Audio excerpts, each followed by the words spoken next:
নমস্কার, সনাতন ধর্মকথা চ্যানেলে আপনাদের সবাইকে স্বাগত। আজ মেঘদূত কাহিনীর চতুর্থ পর্ব শুরু করব। যক্ষ মেঘকে বলছে, রমণীর পুষ্পচায়িকাদের মুখের ছায়াদান করে কিছুক্ষণ তাদের পরিচর্যা করে আবার যাত্রা করবে। তোমার মার্গ উত্তর দিকে হবে, যদিও তোমার পথ বাঁকা হবে, তবুও উজ্জয়িনীর সৌধাবলীর পরিতলের পরিচয় নিয়ে বিমুখ হও না। সেখানে পৌরাঙ্গনাদের বিদ্যুদ্দাম স্ফুরণে চকিত চঞ্চল কটাক্ষযুক্ত নয়ন যদি উপভোগ না করো, তবে তুমি বঞ্চিত হবে।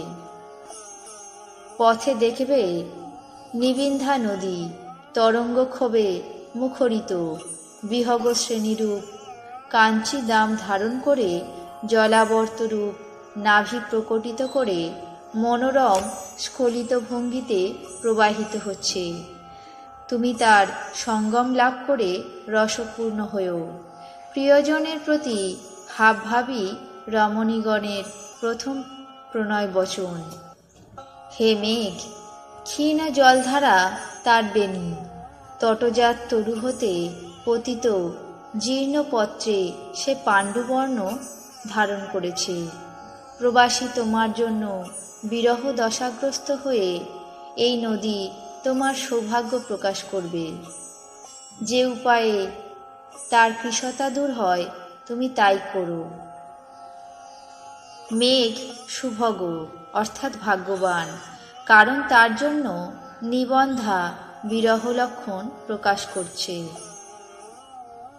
প্রিয়া হতে যে এতদিন দূরে ছিল, সে মেঘের সংস্পর্শে এসে অর্থাৎ বর্ষণের সংস্পর্শে এসে তার জীর্ণতা বা কৃশতা দূর হবে এবং তুমি সুখী হবে। তারপর তুমি অবন্তী দেশে গিয়ে সেখানকার রাজধানী বিশালায় উপস্থিত হবে। এই দেশের গ্রাম বৃদ্ধগণ উদয়ন রাজার কথায় অভিজ্ঞ। এই সেই সিদ্ধশালিনী নগরীর কথা পূর্বেই বলেছি। সুকৃতের ফল ক্ষয় হলে স্বর্গবাসীরা যখন ধরায় ফিরে আসেন, তখন তারা যেন অবশিষ্ট পূর্ণবলে স্বর্গের একটি কমনীয় খণ্ডস্বরূপ একে সঙ্গে এনেছিলেন। অভিজ্ঞ গ্রাম বৃদ্ধগণ যেখানে আছেন, সেই অবন্তী দেশে গিয়ে প্রবেশ করবে। সেখানে প্রত্যুষে সারসদের তীক্ষ্ণ কলনাদ শিপ্রার বায়ুতে বহুদূর বাহিত হয়।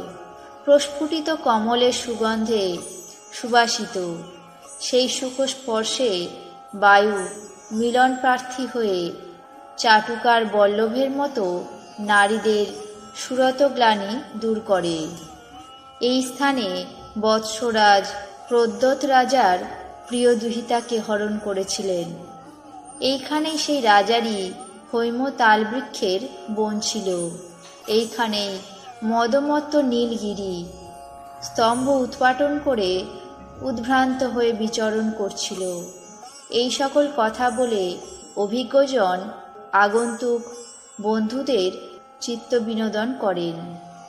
সেই নগরীর বিপণীতে সজ্জিত অসংখ্য হার, পরিষ্কৃত উজ্জ্বল মণি, শঙ্খ শুক্তি দীপ্যমান অর্থাৎ শাঁখ ও মুক্তার মতো উজ্জ্বল, স্পর্শ শ্যাম মকরতমণি ও প্রবালখণ্ড দেখে বোধ হয় জলধিতে জলমাত্র অবশিষ্ট আছে।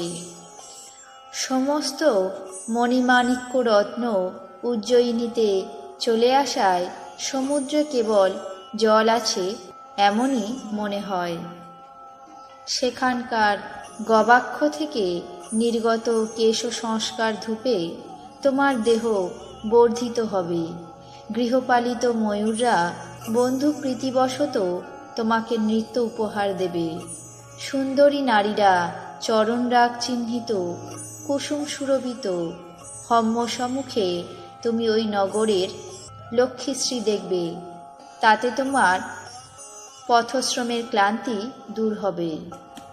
তুমি ত্রিলোক গুরু চণ্ডীশ্বরের পুণ্যধামে যাবে। তোমার বর্ণ শিবের কণ্ঠের তুল্য। এজন্য প্রমথগণ তোমাকে সাদরে নিরীক্ষণ করবে। পদ্মপরাগবাসিত জল ক্রীড়ারত যুবতীগণের স্নানে সুরভিত গন্ধবতী নদীর বায়ু সেখানকার উদ্যান সকলকে আন্দোলিত করে। যদি অন্যকালেও মহাকাল মন্দিরে উপস্থিত হও, তবুও সূর্যাস্ত পর্যন্ত তোমার সেখানে থাকা অতীব কর্তব্য। শূলপাণি মহাদেবের সন্ধ্যা পূজার পটহের কার্য করে তুমি গৌরবান্বিত বোধ করবে এবং তোমার মৃদুগম্ভীর গর্জনের পূর্ণ ফল লাভ করবে। আজ মেঘদূত কাহিনীর 4র্থ পর্ব এখানেই শেষ করছি। বাকি অংশ আগামী পর্বে পাঠ করে শোনাবো। আপনাদের কেমন লাগছে তা অবশ্যই কমেন্ট বক্সে জানাবেন। চ্যানেলটিকে সাবস্ক্রাইব করবেন, লাইক করবেন, শেয়ার করবেন। ধন্যবাদ।